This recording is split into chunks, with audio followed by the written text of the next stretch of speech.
नमस्ते दोस्तों, मैं हूं प्रदीप कुमार। आप देख रहे हैं डिजिटल मार्केट। वीडियो शुरू करने से पहले बता दूं, ये वीडियो एक एजुकेशनल पर्पस के लिए है। अगर आप स्टॉक मार्केट में कोई भी फाइनेंशियल इन्वेस्टमेंट करते हो तो अपने फाइनेंशियल एडवाइजर से सलाह जरूर लें या फिर अपनी सोच समझ के साथ ही स्टॉक मार्केट में इन्वेस्टमेंट करें। अगर आपको स्टॉक मार्केट में कोई भी फाइनेंशियल लॉस होता है तो उसके लिए ये वीडियो रिस्पॉन्सिबल नहीं रहेगी। तो चलो दोस्तों, वीडियो शुरू करते हैं। दोस्तों, आज हम बात करने वाले हैं मुकुंद स्टॉक के बारे में। देखा जाए तो ये stock metal and mining sector से बिलोंग करता है। देखो, आज इस स्टॉक के बारे में दो ऐसी इंपॉर्टेंट चीज बताने वाला हूं। अगर वो दो चीजें आप किसी भी स्टॉक के बारे में जान जाते हो तो समझ लो आपने उस स्टॉक के बारे में 60 से लेकर 80% तक जो डीप फंडामेंटल एनालिसिस है वो मात्र चंद मिनट की वीडियो में कर डाली। उसके बाद आपको डिसीजन मेकिंग में काफी आसानी होगी कि भाई क्या आपको स्टॉक में ट्रेड करना चाहिए या फिर नहीं करना चाहिए। एक एग्जाम्पल के तौर पर समझते हैं। जब आप किसी भी बैंक में जाते हो, वहां पे कोई भी इन्वेस्टमेंट करते हो, जब आप वहां पे कोई एफडी करवाते हो, म्यूचुअल फंड में इन्वेस्टमेंट करते हो या फिर कोई बॉन्ड बाय करते हो, तो जाहिर सी बात है भाई आप बैंक से एक सवाल हमेशा करते होंगे कि भैया जहां पे हम इन्वेस्टमेंट कर रहे हैं आखिर वहां पे कितने टाइम ड्यूरेशन की होल्डिंग करने पे आखिर हमें कितनी मैच्योरिटी मिलेगी। लेकिन अगर बात करें स्टॉक मार्केट के केस में तो हम ये सारी चीजें इग्नोर कर देते हैं और हम स्टॉक के बेसिक फंडामेंटल देखते हैं और स्टॉक के अंदर ट्रेड करना शुरू कर देते हैं।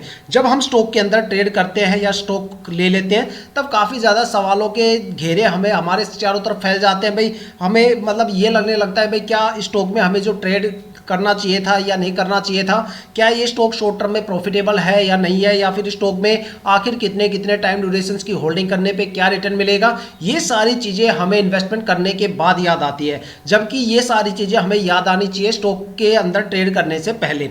तो दोस्तों, इस स्टॉक के बारे में दो सबसे जो इंपॉर्टेंट बात बताने वाला हूं, उसमें सबसे पहली जो इंपॉर्टेंट बात है वो है इस स्टॉक के पिछले 5 साल के रिटर्न, जहां पे आपको ये देखने को मिलेगा कि स्टॉक ने अपने इन्वेस्टर्स को आखिर अपने पिछले 5 सालों में क्या रिटर्न दिया है और कितनी ज्यादा यहाँ पे गिरावट दर्ज हुई है। जिससे एक पैटर्न आपको देखने को मिलेगा, एक एस्टिमेशन आपको देखने को मिलेगा कि भाई ये स्टॉक शॉर्ट टर्म में ज्यादा प्रॉफिटेबल है या फिर ये स्टॉक लॉन्ग टर्म में ज्यादा प्रॉफिटेबल है, या फिर ऐसे कौन कौन से नेगेटिव टाइम ड्यूरेशन हो सकते हैं जहां पे स्टॉक में आपको भर भर के गिरावट देखने को मिल सकती है, और ऐसे कौन कौन से पॉजिटिव टाइम ड्यूरेशन है जहां पे स्टॉक से आपको भर भर के रिटर्न देखने को मिल सकता है। साथ में स्टॉक में मैक्सिमम कितनी ज्यादा गिरावट आपको देखने को मिल सकती है और मैक्सिमम ये स्टॉक कितना ज्यादा रिटर्न देने का दम रखता है। साथ में एक नजर डालेंगे स्टॉक के होल्डिंग पैटर्न के बारे में।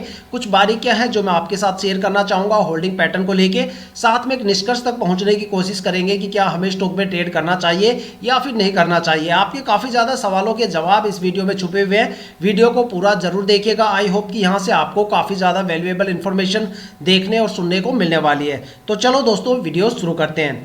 दोस्तों, अगर बात करें मुकुंद स्टॉक के पिछले 5 साल के रिटर्न के बारे में तो देखते हैं स्टॉक ने पिछले 5 सालों में शॉर्ट टर्म और लॉन्ग टर्म में आखिर अपने इन्वेस्टर्स को यहां पे कितना रिटर्न दिया और कितनी ज्यादा हमें गिरावट देखने को मिलती है। अगर स्टॉक में शॉर्ट टर्म को लेके देखा जाए तो देखते हैं ये स्टॉक शॉर्ट टर्म में कितना ज्यादा प्रॉफिटेबल रहा और कितनी ज्यादा यहां पे हमें गिरावट देखने को मिली। अगर स्टॉक में 1 वीक की होल्डिंग की बात करें तो एक हफ्ते में स्टॉक ने करीब 1.25% से ज्यादा का रिटर्न दिया है, और अगर स्टॉक में 1 मंथ की होल्डिंग की बात करें तो एक महीने में स्टॉक ने करीब 9.5% से ज्यादा की गिरावट दर्ज की है। और अगर स्टॉक में 3 महीने की होल्डिंग की बात करें तो 3 महीने में स्टॉक में करीब 20% से ज्यादा की गिरावट दर्ज हुई है। और अगर स्टॉक में 6 महीने की होल्डिंग की बात करें तो 6 महीने में स्टॉक में करीब 30% से ज्यादा की गिरावट दर्ज हुई है।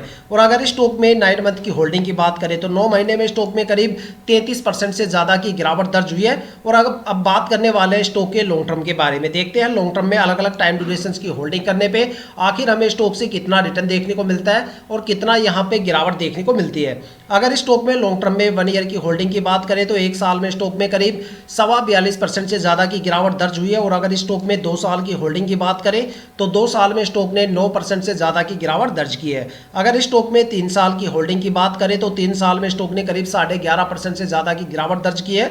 और अगर स्टॉक में 4 साल की होल्डिंग की बात करें तो 4 साल में स्टॉक ने 74% से ज्यादा का रिटर्न दिया है। अगर स्टॉक में 5 साल की होल्डिंग की बात करें तो 5 साल में स्टॉक ने करीब 308% का रिटर्न दिया है। देखा जाए तो 5 साल में स्टॉक ने अपने इन्वेस्टर्स का पैसा करीब 3 गुना से ज्यादा करके दिया है। अगर एक कंक्लूजन निकाल के देखा जाए तो ये स्टॉक शॉर्ट टर्म में बिल्कुल भी प्रॉफिटेबल नहीं है। और अगर बात करें लॉन्ग टर्म के बारे में तो लॉन्ग टर्म में स्टॉक में आपको तभी भर भर के रिटर्न देखने को मिल सकता है जब आप स्टॉक को एक लंबे टाइम ड्यूरेशन के लिए होल्ड करते हो।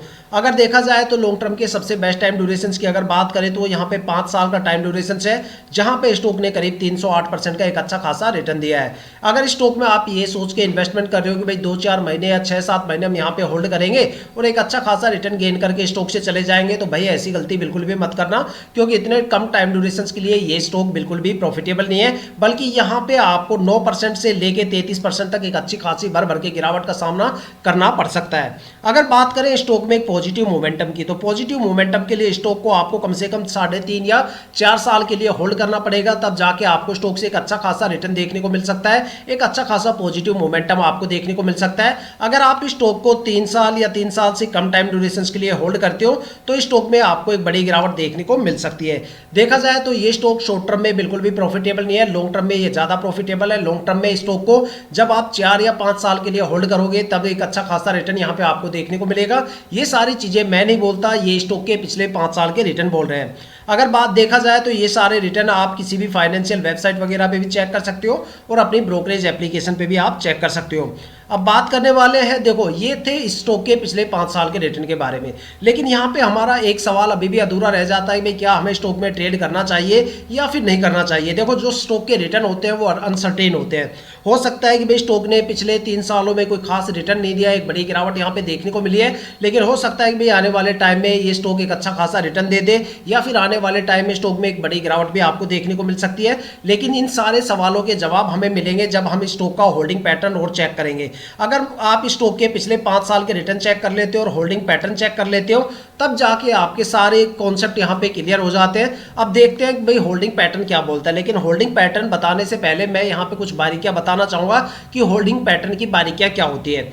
देखो किसी भी स्टॉक में इन्वेस्टमेंट करने से पहले वहां पे प्रमोटर की होल्डिंग 50% या उससे ज्यादा होनी चाहिए। अगर किसी भी स्टॉक के अंदर प्रमोटर की होल्डिंग 50% से कम है तो समझ लो वहां पे प्रमोटर अपना बोरिया बिस्तर बांध के जल्दी गोल होने वाले हैं, और वहां पे आपको आने वाले टाइम में स्टॉक के अंदर रिटर्न काफी ज्यादा कम देखने को मिलेंगे और स्ट्रेस लेवल काफी ज्यादा देखने को मिलेगा। लेकिन अगर मान लो किसी भी स्टॉक के अंदर प्रमोटर की होल्डिंग 50% से ज्यादा है, मान लो 70, 80, 90% या इससे ज्यादा है, तो वो स्टॉक या तो मल्टीबैगर बन जाता है या फिर वो स्टॉक लंबे टाइम तक आपको भर भर के रिटर्न देता है। देखा जाए तो जो एफआईआई, जो डीआईआई और प्रमोटर है, डीआईआई और जो प्रमोटर है वो सबसे ज्यादा ट्रस्टवर्दी इन्वेस्टर्स के तौर पे जाने जाते हैं स्टॉक मार्केट में, जो कंपनी के साथ काफी लंबे टाइम तक रुकते हैं और अपनी होल्डिंग को धीरे धीरे करके रिलीज करते हैं। वो कंपनी के बारे में काफी ज्यादा इंफॉर्मेशन रखते हैं। लेकिन अगर देखा जाए तो स्टॉक मार्केट में 2 सबसे ज्यादा पैनिक इन्वेस्टर्स की भी कैटेगरी है। अगर आपको ये लग रहा है कि भाई मैं पब्लिक इन्वेस्टर्स को लेकर बात कर रहा हूं, तो फिर आपकी फंडामेंटल एनालिसिस स्किल काफी ज्यादा आपको इंप्रूव करने की जरूरत है, क्योंकि स्टॉक मार्केट में जो सबसे ज्यादा पैनिक इन्वेस्टर्स की कैटेगरी में आता है वो यहाँ पे एफआईआई आता है। एफआईआई का मतलब होता है फॉरेन इंस्टीट्यूशनल इन्वेस्टर्स, वो इन्वेस्टर्स जो पब्लिक इन्वेस्टर्स से हमेशा 2 कदम आगे चलते हैं, जो डोमेस्टिक मार्केट के साथ साथ ग्लोबल मार्केट पे भी नजर रखते हैं और वहां पे भी इन्वेस्टमेंट करते हैं। जब उनको पता चलता है भाई ग्लोबल मार्केट में कोई बड़ी गिरावट होने वाली है, तो वो यहाँ पे सबसे पहले बिकवाली करते हुए नजर आते हैं। जब वो बिकवाली करते हैं या बिकवाली करके निकल जाते हैं, तब जाके पब्लिक इन्वेस्टर्स को समझ में आता है स्टॉक मार्केट में कोई बड़ी गिरावट होने वाली है, तब जाके एक सेलिंग प्रेशर बनता है और स्टॉक मार्केट में हमें एक बड़ी गिरावट देखने को मिलती है। इसलिए हमेशा बोला जाता है कि जिस स्टॉक में एफआईआई की होल्डिंग ज्यादा होती है वहां पे या तो आपको फ्लक्चुएशन ज्यादा देखने को मिलेगा या टाइम आने पे आपको गिरावट भी सबसे ज्यादा देखने को मिलेगी। और अगर बात करें एफआईआई की, अगर आप सोचते हो कि भाई कोई डेमोस्ट्रेशन या फिर आपको एक प्रैक्टिकल एग्जांपल चाहिए, तो उसके लिए आप कोई भी रैंडमली 15, 20 या 25 स्टॉक कलेक्ट कीजिए और उसका 1 साल का होल्डिंग पैटर्न चेक कीजिए और उसमें एफआईआई की होल्डिंग का वहां पे पैटर्न चेक कीजिए। आपको काफी ज्यादा स्टॉक ऐसे देखने को मिलेंगे जहां पे लास्ट ईयर एफआईआई की होल्डिंग 0% होती है और अगले साल तक आते आते वो होल्डिंग 15, 20, 25% से लेके 35, 40% तक हो जाती है। और काफी ज्यादा स्टॉक आपको ऐसे भी देखने को मिलेंगे जहां पे पिछले साल एफआईआई की होल्डिंग 25, 30, 35% तक आपको देखने को मिलेगी और अगले साल तक आते आते वो होल्डिंग 5, 7% या फिर पूरी तरह से 0% हो जाती है। तो आप सोच सकते हो भाई कितना बड़ा फ्लक्चुएशन हमें एफआईआई की होल्डिंग में देखने को मिलता है। इसलिए हमेशा कहा जाता है जिस स्टॉक में आप ट्रेड करना चाहते हो वहां पे प्रमोटर की होल्डिंग ज्यादा से ज्यादा हो और एफआईआई की होल्डिंग कम से कम हो, उस स्टॉक से आप मार्केट से एक अच्छा खासा प्रॉफिट गेन कर सकते हो। अब बात करने वाले हैं स्टॉक का जो होल्डिंग पैटर्न है, आखिर उसके पिटारे से क्या निकल के आता है। स्टॉक का होल्डिंग पैटर्न आखिर क्या बोलता है जो यहाँ पे इतनी बड़ी हमें गिरावट देखने को मिलती है। अगर देखा जाए तो यहाँ पे जो प्रमोटर की होल्डिंग की अगर बात करें तो यहाँ पे प्रमोटर की होल्डिंग 74.70% है, जो पिछले साल भी 74.70% थी। देखा जाए तो क्वार्टर टू क्वार्टर यहाँ पे प्रमोटर की होल्डिंग में हमें कोई भी चेंजेस देखने को नहीं मिलता। तो यहाँ पे हमारे 2 पॉइंट क्लियर हो जाते हैं। सबसे पहला पॉइंट कि भाई प्रमोटर की होल्डिंग 50% से ज़्यादा है। दूसरा, यहाँ पे क्वार्टर टू क्वार्टर और ईयर टू ईयर हमें प्रमोटर की होल्डिंग में कोई भी चेंजेस देखने को नहीं मिलता। तो इसका मतलब ये है कि भाई कंपनी के साथ प्रमोटर काफ़ी लंबे टाइम तक रुकने वाले हैं और ये स्टॉक लंबे टाइम तक आपको एक अच्छा खासा रिटर्न देने वाला है। अगर बात करें दूसरे सबसे ज़्यादा ट्रस्टवर्दी इन्वेस्टर्स DII के बारे में, तो DII की होल्डिंग यहाँ पे इस साल 1.10% है, जो पिछले साल 1.19% के करीब था, 1.19% के करीब था। तो देखा जाए तो DII की होल्डिंग में एक बड़ी गिरावट हमें देखने को मिलती है। और अगर इस स्टॉक में FII की होल्डिंग की बात करें, जो सबसे ज़्यादा पैनिक इन्वेस्टर्स की कैटेगरी में आता है, तो यहाँ पे FII की होल्डिंग पिछले साल 0.32% थी, जो इस साल घट के 0.20% हो गई है। देखा जाए तो एक अच्छा खासा रेशियो यहाँ पे हमें FII की होल्डिंग का देखने को मिलता है।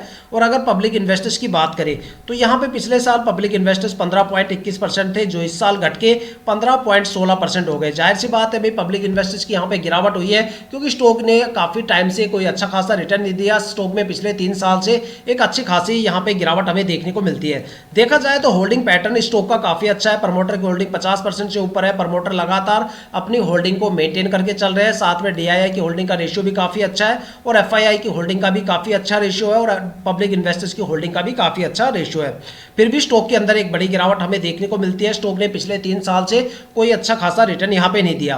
तो दोस्तों, ये थी स्टॉक के पिछले 5 साल के रिटर्न के बारे में, साथ में शेयर होल्डिंग पैटर्न के बारे में कुछ बारीकियां मैंने आपको बता दी। साथ में जो होल्डिंग पैटर्न का डेटा है वो आपके सामने है। अब डिसीजन आपको लेना है कि भाई क्या आपको स्टॉक में ट्रेड करना चाहिए या फिर नहीं करना चाहिए। अपनी वैल्यूएबल राय हमें कमेंट करके जरूर बताइएगा, ताकि जितने भी नए इन्वेस्टर्स हैं उनको यहाँ पे डिसीजन मेकिंग में काफी ज्यादा हेल्प मिले। तो दोस्तों, ये थी अब तक की सबसे लेटेस्ट इन्फॉर्मेशन मुकुंद स्टॉक को लेके, साथ में स्टॉक के होल्डिंग पैटर्न और पिछले 5 साल के रिटर्न को लेके। अगर आपके माइंड में कोई भी ऐसा स्टॉक है जिसमें आप इन्वेस्टमेंट करने की सोच रहे हो, या फिर आपने उस स्टॉक में इन्वेस्टमेंट कर दिया और आपको स्टॉक के रिटर्न के बारे में बिल्कुल नहीं पता, तो आप हमें कमेंट करके अपने स्टॉक का नाम बताइए। हमारे वाली वीडियो में आपके स्टॉक को जरूर कवर करेंगे।